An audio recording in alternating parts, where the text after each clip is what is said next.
मैं सूरज आप सभी का वर्ड इनकार्नेशन में स्वागत करता हूँ। आज का विषय है क्रांतियों का युग। 1830 से लेकर 1848 में यूरोपीय समाज कैसा था, वहाँ किस प्रकार की समस्याएं थी और इन समस्याओं से निपटने के लिए उन्होंने किस प्रकार से तमाम तरीके के विद्रोह या आंदोलन किए। आज के सेशन में इन सब बिंदुओं पर चर्चा करेंगे। सबसे पहले बात करते हैं जनसंख्या विद्रोह। जनसंख्या विद्रोह की बात की जाए तो सामान्यतः 1830 से पहले के दशकों में जो इंग्लैंड था, इसमें जो जनसंख्या थी उसमें एक त्वरित वृद्धि देखी गई, जिसके परिणाम स्वरूप जो रोज़गार की समस्या थी वह यूरोपीय समाज में एक प्रमुख समस्या बनी। उसके बाद से खाद्यान्न की समस्या उत्पन्न हुई, जिसके माध्यम से यहाँ लोग ग्रामीण क्षेत्रों से शहरी क्षेत्र में प्रवास करने लगे और इस तरीके से यूरोपीय समाज में 1830 से 1848 के बीच जनसंख्या वृद्धि एक प्रमुख समस्या मानी गई। अब बात करते हैं इंग्लैंड का औद्योगिकरण। इंग्लैंड का औद्योगिकरण भी एक प्रमुख समस्या बना यूरोप के लिए। वैसे तो औद्योगिकरण एक अच्छी पहल है, मगर जैसे ही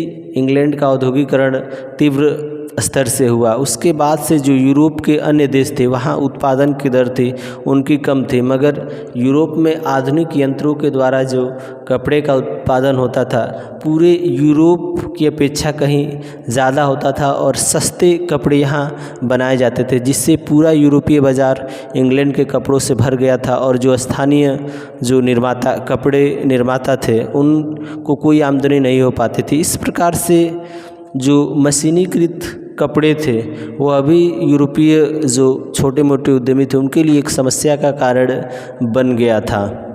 अब बात करते हैं सामंती शुल्क।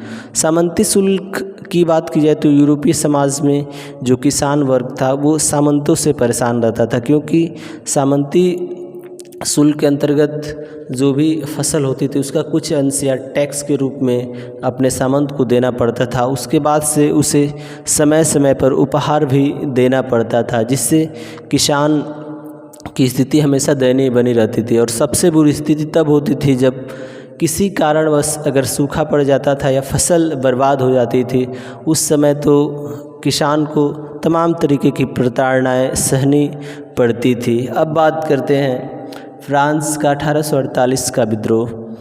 फ्रांस में 1848 के विद्रोह के अंतर्गत वहाँ जो भी लोग थे उन्हें रोज़गार की समस्या थी। उसके बाद से खाद्यान्न की समस्या उत्पन्न हुई, जिसके बाद उन्होंने फ्रांस के राजा फिलिप के खिलाफ उन्होंने विद्रोह कर दिया और फ्रांस में गणतंत्र स्थापित किया 1848 में। और फ्रांस में 1848 में 21 वर्ष से जितने ज़्यादा उम्र के जितने भी पुरुष थे सबको मत देने का अधिकार प्राप्त हुआ और इसके बाद से फ्रांस में कुछ प्रशासनिक सुधार हुए। अब बात करते हैं सिलेसिया बुनकर विद्रोह।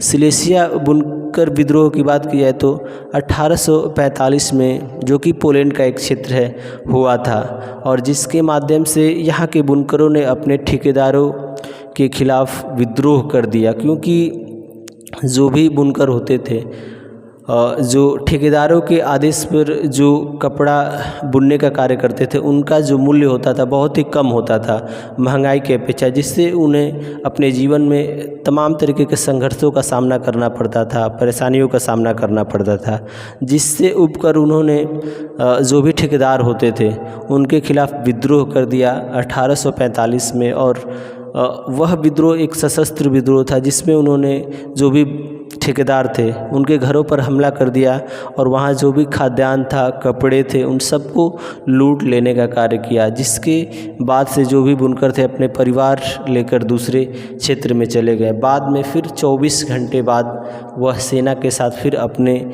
घर वापस आए, जिसके बाद से सैनिकों और बुनकरों के बीच एक सशस्त्र लड़ाई हुई, जिसमें जो बुनकर थे सिपाहियों की गोलियों से 11 बुनकरों की मौत हो गई। इस तरीके से जो सिलेसिया का विद्रोह था समाप्त हुआ। धन्यवाद।